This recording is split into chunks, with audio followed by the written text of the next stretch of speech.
रा.चि. ढेरे यांच्या ललितबंध या लेखसंग्रहातून रंगनायकी अंधाळ नावाचा लेख. पहाटेची प्रसन्न वेळ आहे. पहाटेची प्रसन्न वेळ आहे. विहंगाच्या कंठातून प्रकाश प्रभूची भूपाळी उमलत आहे. तेजाचा गर्भ उदरी वाहणारी पूर्वा मुखावर स्वप्नांचं स्मित खेळवू लागली आहे. सुगंधानं धुंदावलेला वारा पानाफुलांच्या गालांना हळूवार स्पर्श करीत उद्यानात संचारू लागला आहे. अन अशा वेळी विष्णुचित्त आळवार श्रीरंगाच्या भक्तीनं भारलेलं हृदय स्वरांतून मोकळं करीत तुळशीवनात तुळशीची दळं खुडीत आहे. विजय असो हरीचा, निरंतर विजय असो हरीचा, भृंग बनूनी मजसंग घडावा हरिपद कमल रजांचा. विष्णुचरित हा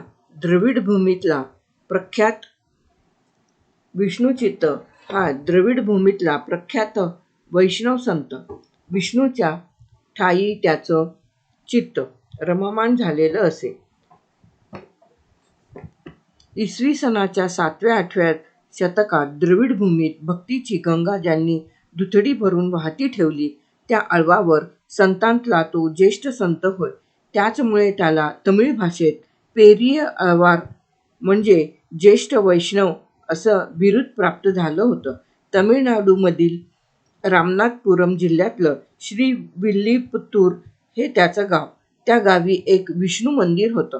त्या मंदिरात वटपत्रशायी या नावानं भगवान श्रीविष्णू विराजमान झालेला होता. विष्णुचित्त श्रीरंगमच्या श्रीरंगनाथाचा अनन्य भक्त होता. आपल्या गावच्या मंदिरातील वटपत्रशायी विष्णू हा श्रीरंगमचा शेषशायी रंगनाथच आहे या भावनेनं तो त्याची नित्य पूजा अर्चा करीत असायचा. त्यानं आपल्या कुटीच्या भोवती पूजा फुलांचं उद्यान फुलवलं होतं. या उद्यानातल्या तुळशीवनात तो प्रभूच्या पूजेसाठी तुळशीदळं खुडीत होता अन मुखानं प्रभुगुणांचं संकीर्तन करीत होता. विजय असो हरीचा, निरंतर विजय असो हरीचा, भृंग बनूनी मजसंग घडावा हरिपद कमल रजांचा. तुळशीदळं खुडता खुडता विष्णुचित्ताच्या आतल्या डोळ्यांपुढं श्रीरंगनायकाचं मेघश्याम रूप तरळू लागलं. त्या रूपाची सुंदरता अन तरुणता पाहून विष्णुचित्ताची वत्सलता एका प्रौढ भावानं दाटून आली. त्याच्या हृदयात जणू व्रजभूमीतला वृषभानू गोप अवतरला. तो मनाशीच म्हणाला, प्रभो, मी जर भीमक असतो तर किती बरं झालं असतं. माझ्या रुक्मिणीची करमाला तुझ्या कंठात पडलेली पाहून माझं हृदय सुखावलं असतं. माझ्या दृष्टीची धणी पुरली असती. किंवा मी वृषभानूच असायला हवं होतं, म्हणजे माझ्या राधेनं तुला मोहून टाकलं असतं अन तिच्या प्रीतीनं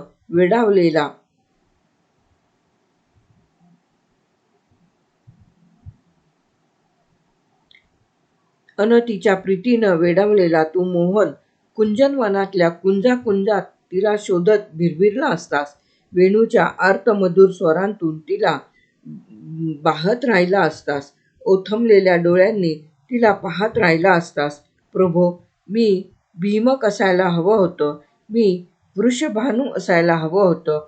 विष्णुचित्ताची ही स्वगत लालसा शब्दरूप घेते न घेते तोच या तुळशीवनात लहानग्या बालकाच्या रडण्याचा आवाज उमटला. विष्णुचित्तानं चमकून पाहिलं. तो त्याला त्या पहाटेच्या अस्फुट प्रकाशात एक सुंदर नवजात बालिका दिसली. त्यानं इकडं तिकडं पाहिलं, पण त्याला तिथं दुसरं कोणीच दिसलं नाही. त्यानं आनंदाच्या भरात त्या बालिकेला उचलून हृदयाशी कवळलं अन कृतज्ञतेनं म्हटलं, प्रभो, माझ्या हृदयात अकल्पितपणानं जागलेल्या पित्याला तू प्रतिसाद दिलास. मी तुझा जन्मोजन्मी ऋणी आहे. ती बालिका विष्णुचित्ताच्या कुटीत वाढू लागली. त्याच्या वत्सलतेच्या कुशीत विसावू लागली. त्याच्या स्नेहात दिठीत सुखावू लागली. कोवळ्या लतेसारखी ती मोहक होती. म्हणून विष्णुचित्तानं तिला कौंदय असं नाव ठेवलं. कौंदय म्हणजे मोहनलतिका, सुंदर वेल. प्रतिष्ठित इतरे जणांनी कौंदय या तमिळ नावाचं गोदा असं संस्कृत रूपांतर केलं. सारे जग तिला गोदा म्हणू लागले. गोदेच्या वाढत्या बाललीलांना कुटीचं अंगण थिटं पडू लागलं आणि तिच्या चढत्या चांदण्यासारख्या रूपाच्या कौतुकाला विष्णुचित्ताच्या हृदयाचं आकाश अपुरं पडू लागलं. पाहता पाहता गोदेच्या वयानं यौवनाच्या उंबरठ्यात प्रवेश केला अन तिच्या गोंडस गात्रांच्या बहरलेल्या कुंजवनात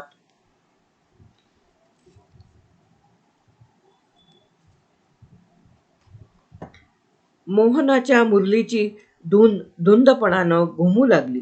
तिची दृष्टी हळव्या हिरव्या स्वप्नांच्या सृष्टीत बिरबिरू लागली. या स्वप्नांच्या तंद्रीत ती आपलं रूप सजवायची. श्रीरंगाच्या पूजेसाठी माळलेला हार ती स्वतःच्याच गळ्यात घालायची अन आरशासमोर उभी राहून स्वतःलाच निरखीत राहायची.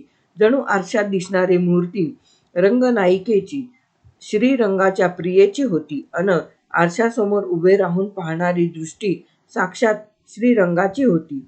पूजेचे हार पूजेपूर्वी गळ्यात घालून आपण उष्टे करीत आहोत याचं तिला मुळीच भान नव्हतं. गोदेचा धर्मपिता विष्णुचित्त एकदा परगावी गेला होता. त्यानं श्रीरंगाच्या पूजेचं काम गोदेवर सोपवलं होतं. तिला श्रीरंगाच्या चरित्र चिंतनाशिवाय अन्य विषय नाही अन त्याच्या पूजेअर्चेशिवाय अन्य व्यवसाय नाही याची त्याला खात्री होती. परंतु तो जेव्हा परत आला तेव्हा अगदी सकाळच्या वेळीच आपली लाडकी कन्या गोदा नटून सजून आरशासमोर उभी असलेली त्याला दिसली. त्यानं पाहिलं तो त्याला असं आढळून आलं की तिनं पूजेसाठी गुंफलेला देवाचा हार आपल्याच गळ्यात घातला आहे. हे दृश्य पाहिल्यावर तो संतापला अन गोदेवर कडाडला. गोदे, काय चालवलंयस हे? देवाचा हार आपल्याच गळ्यात घालून बसलीस, तुला शरम नाही वाटत? बाबा, देवाचा हार मी रोजच गळ्यात घालते. रागवलात का तुम्ही? मी देवाला आवडत नाही का? आंधळा काकुळतीनं विचारू लागली. चांडाळणी, काय बोलतेस तू हे? म्हणे देवाचा हार मी रोजच गळ्यात घालते. माझी नित्याची पूजा ही अशीच उष्ट्याहारानं चालली आहे तर कुठे फेडू मी हे पाप? श्रीरंगा, मला माफ कर, मला क्षमा कर, मला क्षमा कर. विष्णुचित्ताची अस्वस्थता टोकाला पोचली. संतापानं अन अपराधाच्या जाणीवेनं बेभान झालेल्या विष्णुचित्तानं त्या दिवशी मंदिरात जायचं टाळलं. अन्नपाणी वर्ज्य केलं अन खिन्न मनानं तो कुटीच्या बाहेर एका झाडाखाली पडून राहिला. पित्याची ही अवस्था पाहून गोदेनंही अन्नपाणी घेतलं नाही. दिवस गेला, रात्र चढत राहिली. उत्तर रात्री वाऱ्याच्या झुळकीमुळं श्रांत विष्णुचित्ताला थोडी डुलकी आली अन काय आश्चर्य, त्याच्या उद्यानात एक विलक्षण प्रकाशझोत पसरला आणि त्या झोतातून श्रीरंगाचं मेघश्यामल रूप त्याच्यापुढे प्रकटलं. विष्णुचित्त, आज तू माझा अपराध केला आहेस. त्याला शब्दही ऐकू आले. होय प्रभू, माझ्या मुलीनं अजाणतेपणानं पूजेचे हार गळ्यात घालून उष्टावले. मला आपण क्षमा करा. विष्णुचित्त असहायपणानं उद्गारला. अरे वेड्या, तिनं नाही, तू माझा अपराध केला आहेस. पुन्हा प्रभूचे स्पष्ट शब्द. म्हणजे विष्णुचित्ताचा गोंधळ उडाला. गोदा माझी आहे, मी गोदेचा आहे. तिनं पूजेपूर्वी गळ्यात घातलेला हार जेव्हा माझ्या गळ्यात पडतो तेव्हा त्या हाराच्या स्पर्शानं माझ्या शिळामूर्तीलाही दिव्य प्रीतीचा चैतन्य स्पर्श होतो. तू मला आज तो स्पर्श मिळू दिला नाहीस. मला आज तू उपाशी ठेवलंस. हे स्पष्टीकरण कानी पडताच विष्णुचित्त काय समजायचं ते समजला अन पुन्हा उद्गारला. प्रभो, मी अपराधी आहे, मी अपराधी आहे. तुला आठवतंय, तुला कन्या हवी होती, ती माझ्याशी नातं जोडण्यासाठी, मला आपला जावई करून घेण्यासाठी. तुझ्या संकल्पाचा तुलाच विसर पडलाय. देवानं भक्ताला जाणीव दिली. आठवलं प्रभो, आता सारं काही आठवलं. गोदा तुझी आहे, तू गोदेचा आहेस. मी आता हे विसरणार नाही. विष्णुचित्त निश्चयी स्वरात म्हणाला. विष्णुचित्ताचं हे दिव्य स्वप्न विरतं न विरतं तोच त्याला जाग आली.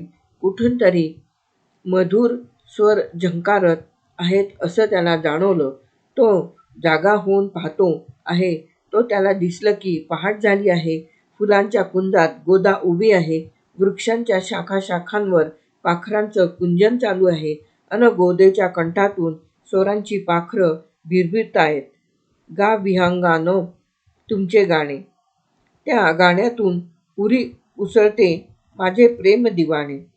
प्रभातीच्या वायूत सुगंधी कृष्णकांतीची उधळे धुंदी. हृदय पाजरे भाव मरंदी. उकलित प्रीत उखाणे या विहंगांनो तुमचे गाणे. गोदेचे हे प्रीतिगीत ऐकताना विष्णुचित्ताचं चित्त विरघळून गेलं अन त्याच्या आतल्या दृष्टीला श्रीरंग अन रंगनायिका गोदा यांच्या स्वयंवराचा सोहळा दिसू लागला. त्याच्या लेखी गोदा आता गोदा उरली नाही. ती आता अंधाळ झाली. तमिळ भाषेत अंधाळ म्हणजे आमचं रक्षण करणारी, आमचा उद्धार करणारी, श्रीरंगाच्या चरित्रचिंतनात अन गुणसंकीर्तनात निरंतर रंगून जाणारी. अंधाळ आता त्याच्या दृष्टीला आपल्या कन्येच्या नात्यापुरती राहिली नाही. ती आता रंगनायकी झाली होती. श्रीरंगाची प्रेम सहचरी झाली होती. विष्णुचित्ताची गोदा नव्हे, रंगनायकी अंधाळ 16 वर्षाची झाली. श्रीरंगाच्या विरहानं ती व्याकुळ होऊ लागली. कृष्णप्राप्तीसाठी गोपींनी जसं कात्यायनी व्रत आचरलं होतं तसं आपणही आचरायला हवं असं तिला मनोमन वाटू लागलं. हा भाव उरी दाटल्यावर ती स्वतःच एक गोपी बनली. तिचं लहानसं विल्लीपुतूर गाव हे वृंदावन बनलं. शेजारी वाहणारी नदी ही साक्षात यमुना बनून वाहू लागली आणि श्रीरंगाच्या प्राप्तीसाठी तिरुप्पावे म्हणजे श्रीव्रत आचरायला सिद्ध झालेली अंधाळ पहाटेच्या प्रहरी एकेका सखीला जागी करीत यमुनेची वाट चोखाळू लागली. चल सखी जाऊ यमुना तीरी, कृष्णाजळी त्या न्हाऊनी पाहू. तीरी कुंज विहारी मार्गशिरातील रम्य प्रभाती. दिव्य प्रीतीची गाऊ गीती, घन निळाची मोहनमूर्ती कवळू हृदयांतरी. त्या कात्यायनी व्रतासाठी अंधाळनं अशी एकूण 30 गीतं रचली. त्यांचा संग्रह तिरुप्पावे याच नावानं तमिळ वाङ्मयात प्रसिद्ध आहे. या 30 गीतात अथवा गाण्यात अंधाळनं कात्यायनी व्रतासाठी आपल्या सख्यांना पाचारलं आहे. कृष्णप्राप्तीसाठी असुसलेल्या तिच्या हृदयाची सारी स्पंदनं या गीतांत उत्कटतेनं व्यक्त झालेली आहेत. अंधाळनं तिरुप्पावे शिवायही अनेक गीतांतून आपली प्रभुप्रीती प्रकट केली आहे. या तिच्या स्फुट प्रीतिगीतांचा संग्रह नचियार तिरुनोळी या नावानं गाजलेला आहे. या संग्रहात एकूण 143 गीतं संकलित झालेली आहेत. ही गीतं अंधाळच्या राधाभावाच्या अन हृदयंगम पैलूचं दर्शन घडविणारी आहेत. तमिळनाडूमधील अनेक वैष्णव आचार्य अंधाळच्या या भक्तिगीतांनी वेडे झाले होते. आपलं पांडित्य विसरून या गीतात रंगून गेले होते. श्री रामानुजाचार्यांना तिरुप्पावे हा तिचा गीतसंग्रह इतका प्रिय होता की त्यांना लोक तिरुप्पावेजीयर म्हणजे श्रीव्रतगीतप्रेमी म्हणून संबोधित असत. अंधाळानं सर्व भावे आचरिलेले हे व्रत फळास आलं. श्री विष्णुचित्ताला अन श्रीरंगाच्या पुजाऱ्यांना एकाच वेळी देवाचा असा दृष्टांत झाला की अंधाळला अलंकारांनी सजवून इथं घेऊन या अन तिच्याबरोबर माझं विधीपूर्वक लग्न लावा. या दृष्टांतानुसार अंधाळ विष्णुचित्तासह वाजत गाजत श्रीरंगमच्या श्रीरंगमंदिरात येऊन दाखल झाली. तिथं तिचा श्रीरंगाबरोबर विधीपूर्वक विवाह साजरा झाला. अंधाळ आपल्या परमप्रियाच्या वेदीवर चढली अन त्याच्या कंठात वरमाला अर्पण करता करताच त्याच्या दिव्य तेजोराशीत विलीन होऊन गेली. विवाहासाठी मंदिरात जमलेला सारा परिवार अवाक होऊन पाहत राहिला. वेदीवर श्रीरंगमूर्ती प्रसन्नतेने हसत होती आणि मंदिरातल्या सुगंध लहरीत स्वरावली मिसळत होती. त्या चरणांना वंदन माझे, 3 पाऊला त्रिभुवन न पुरे, बळीच्या शिरी पद देऊन तिसरे, लीला लाघव दाविले सरे, चरणकीर्ती ही जगती गाजे, चरणाघाती शकटासुर सरला, चरणा प्रतापे यम घाबरला, भक्तवृंद चरणी उद्धरला, चरणकमळी मम मानस साजे, त्या चरणांना वंदन माझे. गीतांचे स्वैर भावानुवाद लेखकानेच केले आहे. लेख समाप्त.